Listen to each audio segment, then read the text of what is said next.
यही नहीं पढ़ना था।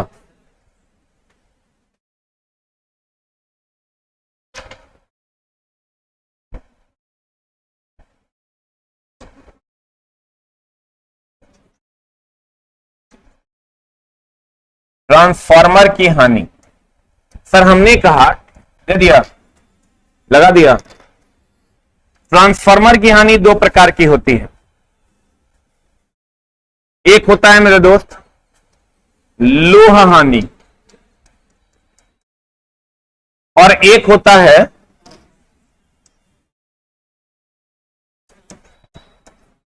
ताम्र हानि। लोह हानि दो प्रकार का होता है। पहले तो अगर हम लोह हानि की बात करें,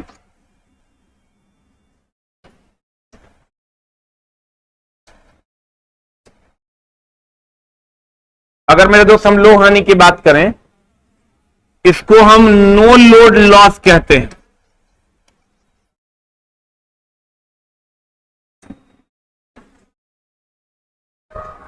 देखो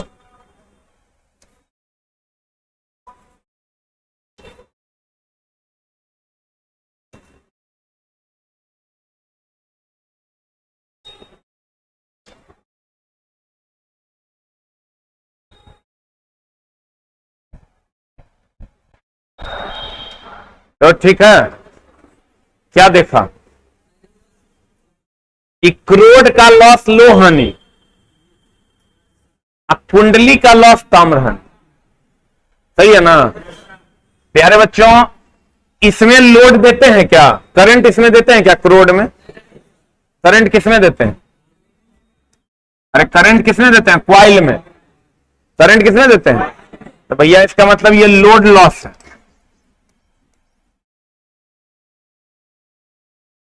लो हानि नो लोड लॉस, ताम्र हानि लोड लॉस। बोलो ना रे प्यारे बच्चों, लोह हानि पर विद्युत धारा के अप एंड डाउन का कोई फर्क पड़ेगा? बोलो ना रे।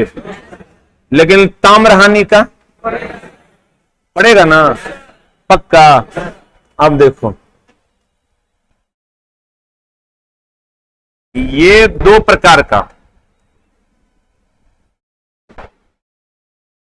एक ईडी धारा क्षति, ईडी का दूसरा नाम है भंवर धारा क्षति, और एक होता है हिस्टैरिसीस क्षति।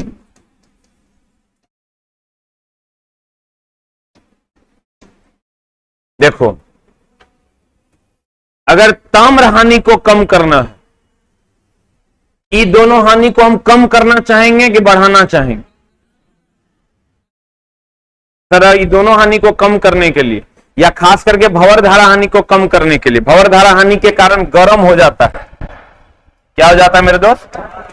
और हिस्टैरिसीस हानि जो होता है वो हिस्ट्री के कारण होता है, बार बार ऑन ऑफ करने के कारण। तो बार बार ऑन ऑफ नहीं करेंगे तो हिस्टैरिसीस हानि होगा। तो sir bar bar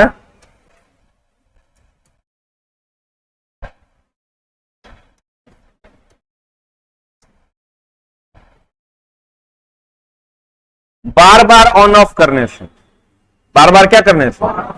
on off करने से कौन क्षति होता है? हिस्टैरिसीस क्षति होता। बार बार ऑन ऑफ करने से कौन क्षति होता है? हिस्टैरिसीस। और ईडी धारा क्षति या भंवर धारा क्षति क्या करने से? क्या करने से? गर्म करने से। सर इसको कम अगर करना है तो क्या करना होगा? इस क्रोड को लेमिनेट करना होगा। लेमिनेट करना होगा मतलब एक परत चढ़ाना होगा। परत किसका होगा? चालक का कि कुचालक का? तो कुचालक का एक परत चढ़ा देंगे तो भैया ये गर्म भी होगा तो दूसरे को इफेक्ट पड़ेगा। इस कहते हैं कोर को लेमिनेट करने से ईडी धारा क्षति का मान कम हो जाता है, और ये बार बार ऑन ऑफ करने से ये क्षति होता है। 24 घंटा ऑन छोड़ देंगे ये क्षति नहीं हो, बोलवे नहीं करेंगे। 24 घंटा ऑन छोड़ देंगे हिस्टैरिसीस क्षति, बोलो ना। इसका मतलब कोई भी अगर टीवी वगैरह है तो उसको रिमोट से ऑफ करेंगे कि स्विच से ऑफ करेंगे? Very good. अब ये ताम्र क्षति है, इसमें सर करंट देने के कारण यह भी गर्म जो हो जाता है कॉपर क्वाइल। कभी कोई नहीं देखता है ट्रांसफार्मर करंट देते हैं गर्म हो जाता है, सब नहीं हो जाता है, उसके कारण क्षति होता है। मेरे दोस्त कभी कभी इसमें करंट देते हैं और ये H बराबर आई स्क्वायर RT होता है। ही करंट के कारण कोई भी तार गर्म हो जाता है, जो गर्म होता है उसके कारण जो क्षति होगा उसे हम कौन क्षति कहेंगे? तार।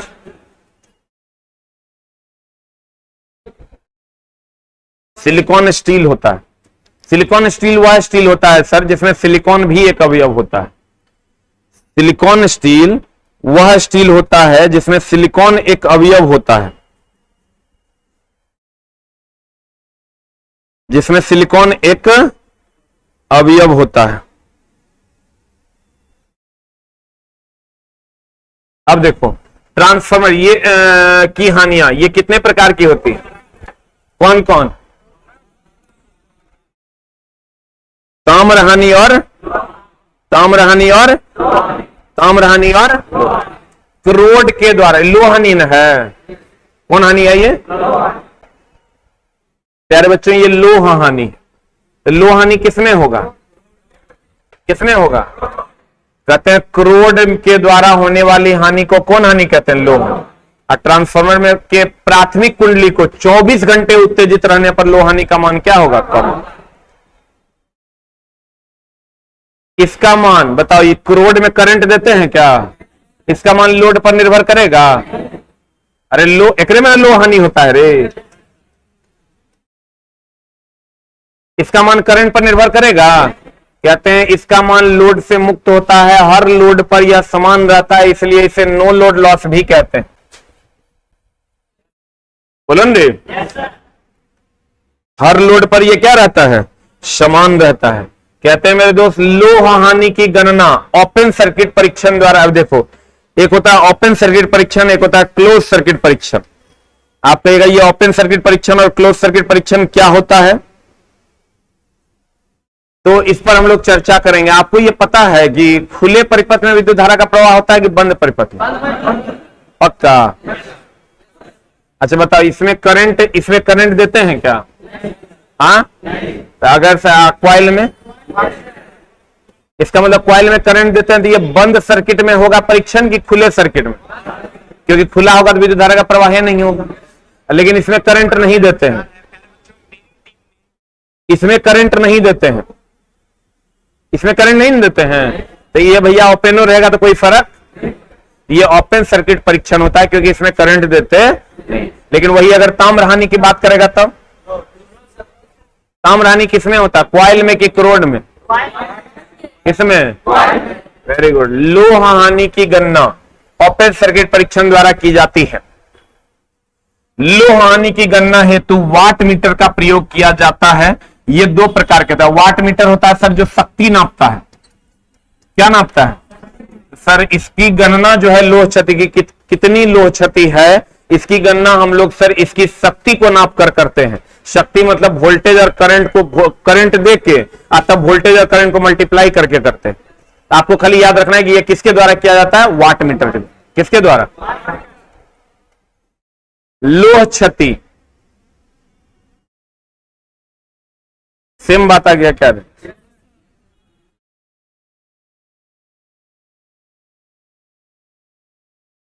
ये कितने प्रकार के होते हैं? दो। कौन कौन? ईडी धारा क्षति और हिस्टैरिसीस क्षति। ईडी धारा क्षति और हिस्टैरिसीस। अब ईडी धारा क्षति क्या है? ईडी करंट लॉस के कारण ट्रांसफार्मर क्या हो जाता है? गर्म हो जाता है। हम यहां बताए थे आपको, ईडी धारा क्षति के कारण ट्रांसफार्मर क्या हो जाता है? क्या हो जाता है?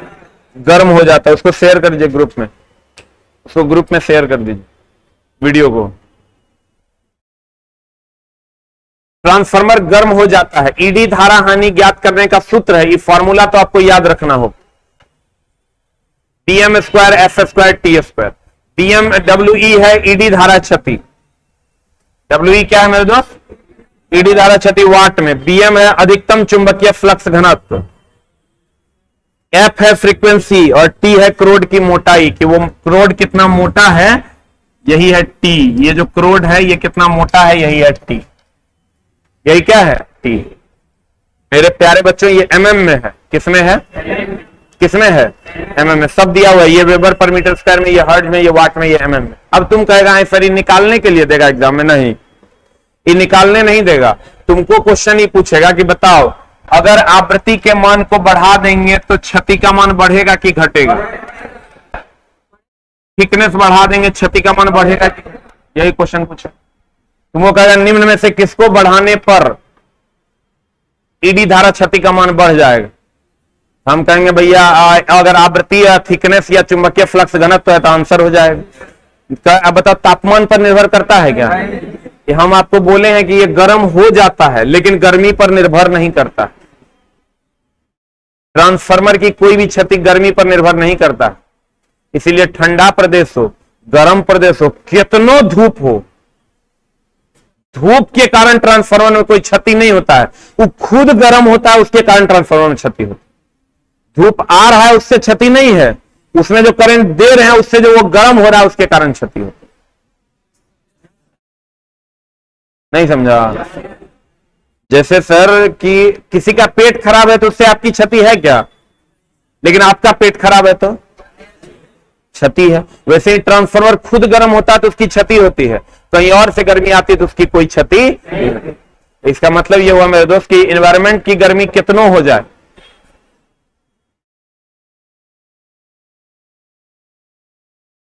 सुनिए ना, वीडियो रिकॉर्ड हो रहा है ना, पूरा को शिफ्ट कीजिए। इस बैच को जो ड्राइवर था ना,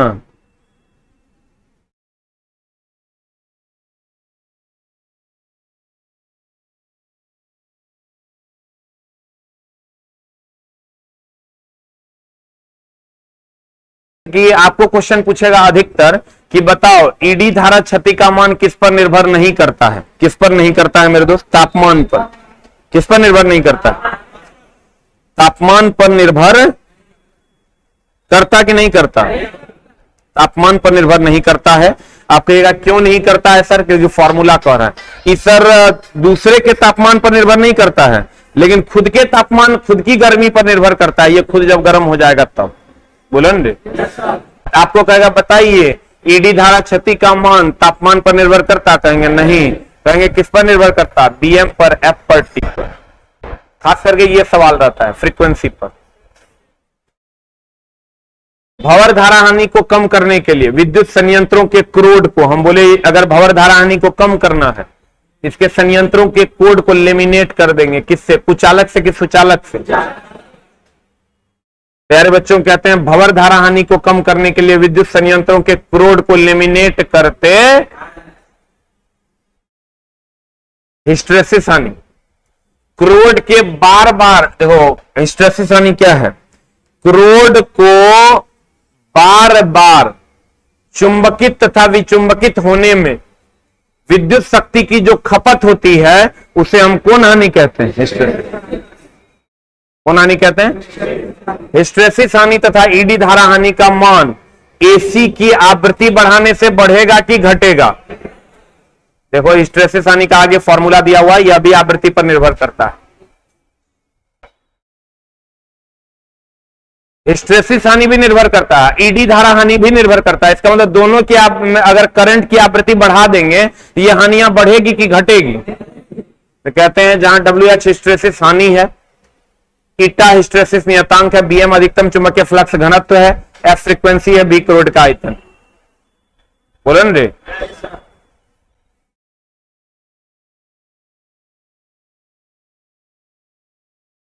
फिर से देख लो एकदम आराम से, बी कंफर्टेबल।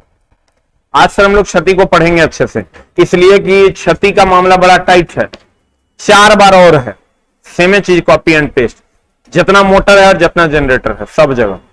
क्योंकि मोटरों में लपेटने वाला जो होता है उसको क्रोड, जो लपटाता है उसको क्वाइल कहते हैं। तो वहां इसमें भी क्वाइल है ना सर, तो क्वाइल है तो क्वाइल में जो क्षति होगा वो क्षति होगा। ठीक है,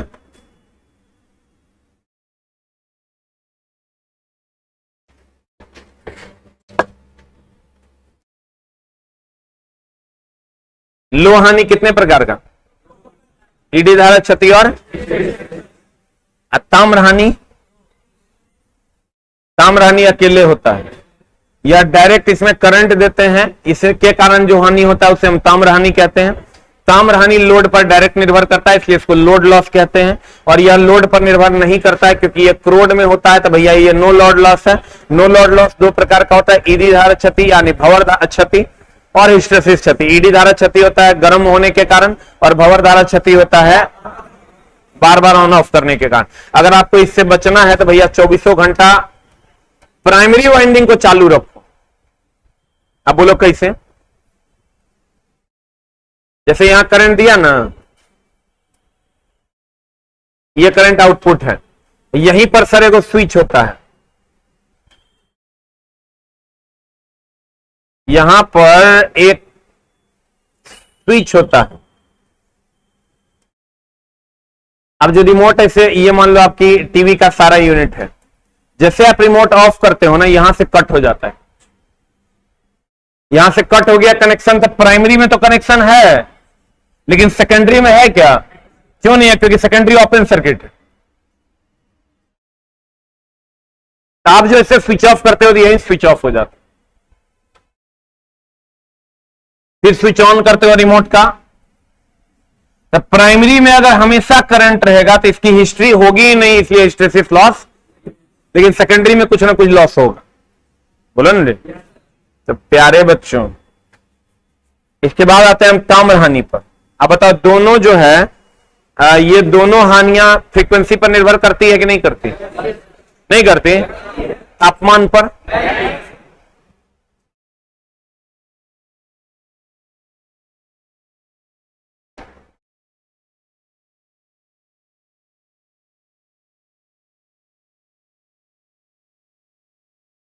बता, देखो हिस्टैरिसीस हाफ जो है वो परिवेश के तापमान, जिसको हम एम्बिएंट टेम्परेचर, कभी कभी इसी को हिंदी में लिख देता है, एम्बिएंट टेम्परेचर पर बहुत कम निर्भर करता है कि निर्भर करता है? निर्भर करता है, बहुत कम, निग्लिजिबल, लगभग नहीं के बराबर। कहते हैं हिस्टैरिसीस हानि निम्न हिस्टैरिसीस स्थिरांक के क्रोड का चयन से दूर होगा। देखो, ई हिस्टैरिसीस नियतांक है जो हर पदार्थ का अलग अलग होता है। अगर इसको हम कम करना चाहते हैं, बताओ इसको कम कर देंगे तो ये कम नहीं हो जाएगा? इसको भी कम कर देंगे तो ये कम हो जाएगा। लेकिन क्या फ्रीक्वेंसी बदला जा सकता है? फ्रीक्वेंसी को तुम बदल सकते हो? एकदम नहीं बदल सकते हो। फ्रीक्वेंसी अगर बदलोगे तो ऐसा हो नहीं सकता। हमारे भारतीय घरों में 50 हर्ट्ज की फ्रीक्वेंसी फिक्स है, बोलो ना। आप कहिएगा तो ई कैसे बदल देंगे सर? बदलेंगे सर। अगर एल्युमिनियम ले लीजिएगा ज्यादा गर्म होगा, सिलिकॉन इस्पात ले लीजिएगा कम गर्म होगा, क्योंकि उसकी चालकता ज्यादा है, उसका हिस्टैरिसीस गुणांक ज्यादा है। कॉपर का ले लोगे क्वाइल, वैसा पदार्थ का ले लेंगे जिसकी चालकता अधिक होगा, हिस्टैरिसीस गुणांक उसका कम होगा, हिस्टैरिसीस गुणांक कम होगा, क्षति कम होगा। अब छोड़ो, डायरेक्ट बात करो, नहीं घटेगा तो घटेगा कि नहीं घटेगा? फ्रीक्वेंसी को हम घटा बढ़ा नहीं सकते, लेकिन क्वेश्चन कहेगा घटा दिया तो कहना तुम हिस्टैरिसीस गुणांक भी, हिस्टैरिसीस क्षति भी घट जाएगा। बोले मैं नहीं करें।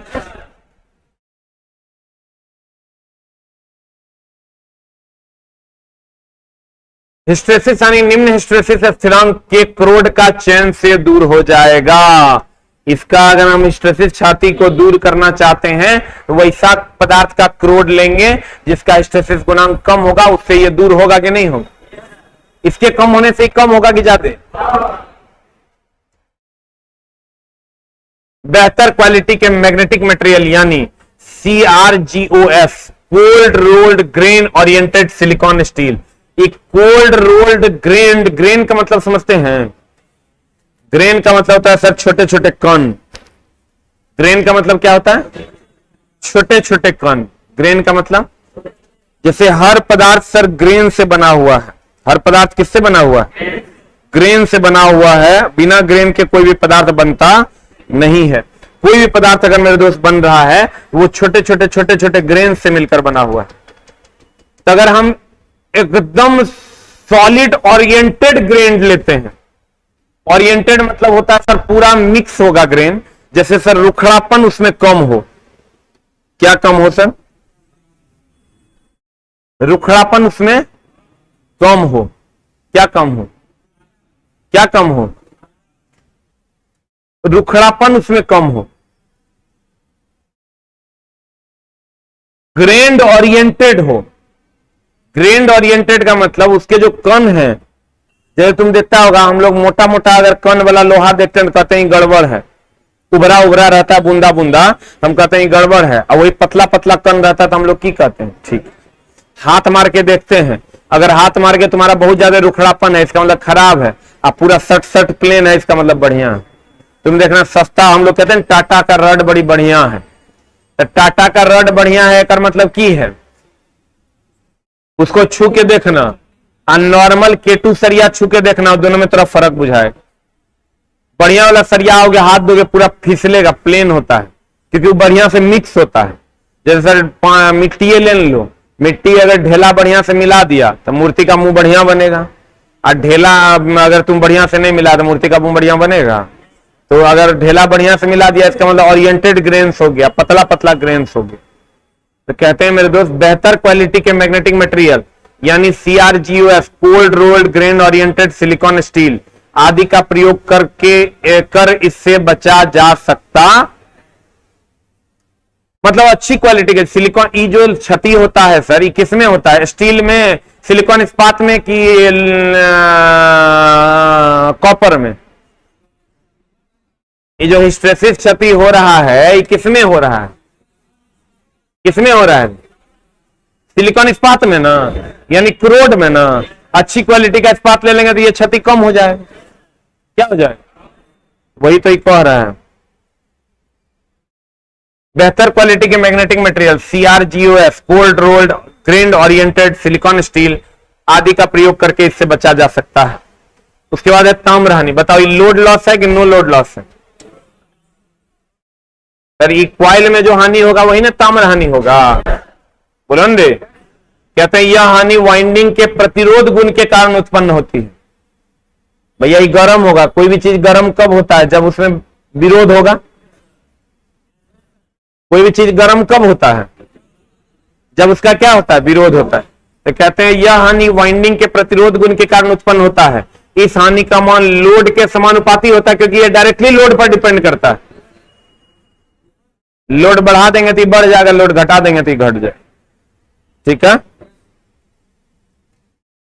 अब सर इसका फॉर्मूला होता है ताम्रहानि ज्ञात करने के लिए सूत्र IP square plus RP plus IS square plus into RS। WC हो गया ताम्रहानि, IP हो गया प्राथमिक की विद्युत धारा, RP हो गया प्राथमिक कुंडली का प्रतिरोध, IS हो गया द्वितीयक की विद्युत धारा, RS हो गया द्वितीयक कुंडली का प्रतिरोध, ठीक है। हमने कहा सर ट्रांसफार्मर, ध्यान देना,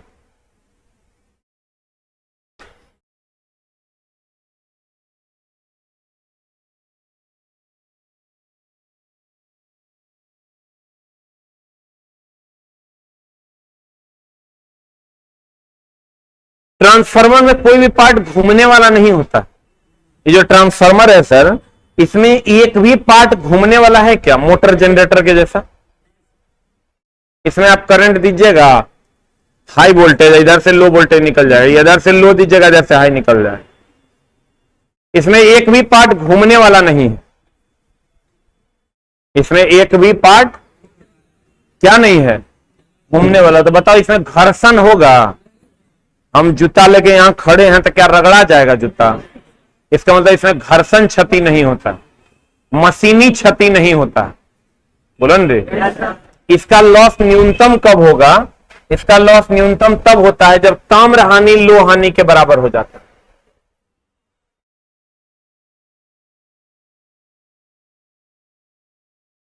इसका लॉस न्यूनतम तब होता है जब ताम्रहानि किसके बराबर हो जाता है? लो। इसका लॉस न्यूनतम तब होता है जब ताम्रहानि किसके बराबर होता है? किसके बराबर? लोह हानि के बराबर हो जाता है। कहते हैं लोह हानि ताम्रहानि के बराबर हो जाता है तो इसका लॉस क्या हो जाता है? न्यूनतम। क्या हो जाता है? न्यूनतम हो जाता है। अब दक्षता, लॉस न्यूनतम होगा तो दक्षता क्या हो जाएगा? अरे लॉस कम होगा दक्षता बढ़ जाएगा, लॉस कम होगा तो दक्षता क्या हो जाएगा? बढ़ जाएगा। ट्रांसफार्मर में मशीनी क्षति क्या होता है? शून्य। किसी ट्रांसफार्मर की पूर्ण लोड की पूर्ण दक्षता यानी न्यूनतम हानि मानी जाती है जब ताम्र हानि लोह हानि के बराबर। तब पूर्ण दक्षता मतलब दक्षता अधिक की कम, यानी न्यूनतम हानि कब माना जाएगा? जब आयरन लॉस कॉपर लॉस के बराबर। ये प्रूव्ड है पहले से। आपको कहेगा ट्रांसफार्मर की दक्षता न्यूनतम कब होगी, तो कहिएगा आयरन लॉस कॉपर लॉस के बराबर होगा तब। तो कहेंगे आयरन लॉस कॉपर लॉस के बराबर होगा तो हानि न्यूनतम होगा और दक्षता महत्तम होगा। बोलेंगे हानि दक्षता पूर्ण दक्षता यानी बहुत अधिक दक्षता के लिए न्यूनतम हानि होगी कब? जब ताम्र हानि लोह हानि के तथा अधिकतम दक्षता के लिए ताम्र हानि अस्थिर लोह हानि। बताओ ताम्र हानि जो है ये लोड पर निर्भर करेगा?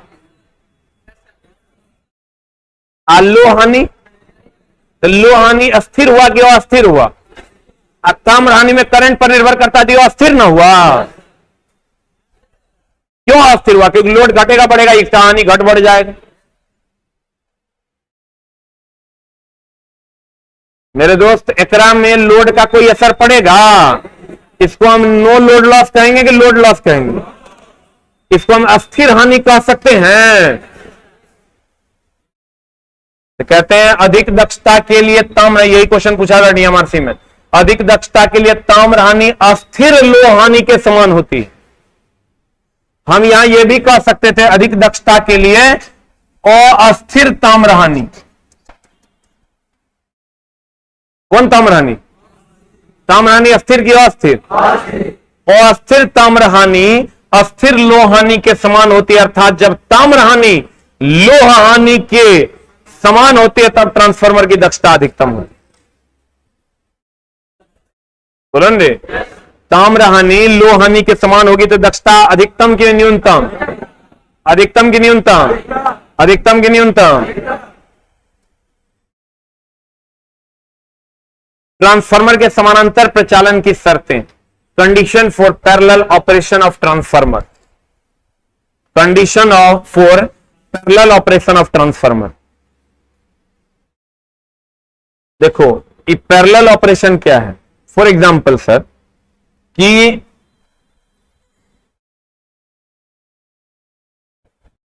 मान लेते हैं कि ये कोई हॉस्पिटल है, इस हॉस्पिटल में बहुत सारे मरीज वेंटिलेटर पे हैं, सब अलग अलग, बच्चा से लेकर चच्चा तक सब वेंटिलेटर पर। आईसीयू बेड जहां सर 1 मिनट का भी लाइन कट, पावर कट में बहुतों की जान चली जाएगी। बहुत बार ऐसा आप सुने भी हम। तो वहां आपके पास 2 ऑप्शंस हैं, या तो आप पैरेलल ट्रांसफार्मर्स लगाइए, 2 ट्रांसफार्मर लगाइए, आप दोनों से करंट दीजिए ताकि एक अगर नहीं भी रहे तो दूसरा। हमको ये बताओ पैरेलल में वोल्टेज समान की अलग अलग? पैरेलल में वोल्टेज समान ना। तो सर हम लोग करते क्या है, ये एक ट्रांसफार्मर है, ये कहीं और से इनपुट आया है, इसका आउटपुट हम दे दिए हॉस्पिटल को। एक और ट्रांसफार्मर यहां लगा दिए, इसमें कहीं और से इनपुट आया है, इसका आउटपुट दे दिए यहां। ठीक है, इसको कहते हैं पैरेलल में ट्रांसफार्मर्स का चलना। कंडीशन अप्लाई, इसका फेज में इसका फेज, इसका न्यूट्रल में इसका न्यूट्रल, इसके अर्थ में इसका अर्थ होना चाहिए। उल्टा हो जाएगा तो क्या हो, जल जाएगा। दोनों का प्रतिरोध सेम होना चाहिए। प्रतिरोध जो होता है एसी का उसको इंपीडेंस कहते हैं। एसी में प्रतिरोध को प्रतिरोध नहीं कहते हैं, क्या कहते हैं? तो बताओ दोनों का इंपीडेंस समान होना चाहिए कि अलग अलग होना चाहिए? क्या होना चाहिए? दोनों का जो इंपीडेंस होना चाहिए वो क्या होना चाहिए? समान होना चाहिए। दोनों का जो इंपीडेंस होना चाहिए वो क्या होना चाहिए? समान। ठीक है, दोनों का प्रतिरोध समान होना चाहिए। पोल दोनों का सेम होना चाहिए, पॉजिटिव में अर्थ में अर्थ और न्यूट्रल में न्यूट्रल के उल्टा पुल्टा होना चाहिए। दोनों का वोल्टेज ऐसे भी पैरेलल में है तो वोल्टेज समान होगा तब ना पैरेलल में होगा रे। सब कुछ समान होगा तभी समानांतर में दोनों ट्रांसफार्मर प्रचालित हो सकते हैं, चालित हो सकते हैं, नहीं तो चालित नहीं। तो पता चला कि ये ट्रांसफार्मर खराब हो गया, एक से करंट वोल्टेज ज्यादा आ गया, सब सिस्टम में उड़ जाएगा। तो कहते हैं मेरे दोस्त, ट्रांसफार्मर के समानांतर प्रचालन की शर्तें सेम फेज सीक्वेंस होना चाहिए। RYB अगर है, RYBN होता है 3 फेज, समान वोल्टेज अनुपात, समान ध्रुव यानी पोलैरिटी, समान प्रति इकाई इंपेडेंस यानी प्रतिरोध, सब कुछ समान होगा तभी आप समानांतर में प्रचालित कर सकते हैं ट्रांसफार्मर को, नहीं तो आप नहीं कर सकते। क्लियर? हाँ जी, आवृत्ति तो सेम रहबे करेगी, आवृत्ति तो फिक्स है, भारत सरकार फिक्स कर ले 50 हर्ट्ज। हमने कहा ट्रांसफार्मर में कितनी हानि, लोहा हानि क्रोड में कि कॉइल में, लोड लॉस की नो लोड लॉस, अस्थिर की अस्थिर, अस्थिर न रे, कॉपर लॉस को लोड लॉस, लोड लॉस ना, इसको अस्थिर हानि कहेंगे, कौन हानि कहेंगे? अब भैया लोहा हानि दो प्रकार है, ईडी धारा क्षति और हिस्टैरिसीस क्षति। ईडी धारा क्षति हो गया जब गर्म हो जाता है, हिस्टैरिसीस क्षति हिस्ट्री के कारण होता है, इसमें भी ये गर्म हो जाता है। बताओ ये दोनों आवृत्ति के बढ़ने से बढ़ेगा, आवृत्ति के घटने से घटेगा? बोलवे नहीं करेगा, नहीं। अगर सर ट्रांसफार्मर की दक्षता महत्तम कब होगी, जब लो हानि बराबर हो जाएगा ताम्र हानि के, और दक्षता महत्तम होगी तो हानि न्यूनतम हो जाएगी। बोलो न रे, यानी समस्या। अगर हम चाहते हैं कि लो हानि कम हो तो उसके लिए बढ़िया स्टील चाहिए कि खराब स्टील चाहिए? बढ़िया ग्रेन वाला स्टील चाहिए, खराब ग्रेन वाला? पक्का नहीं गया? जिनका सर पहला क्लास होगा अगले चैप्टर से कंटिन्यू करेंगे, ये चैप्टर आपको नहीं बुझाएगा, 2-3 क्लास के बाद, 3 क्लास के बाद कंटिन्यू करेंगे, ठीक है? अगला चैप्टर जब जनरेटर स्टार्ट होगा तब समझ में आएगा।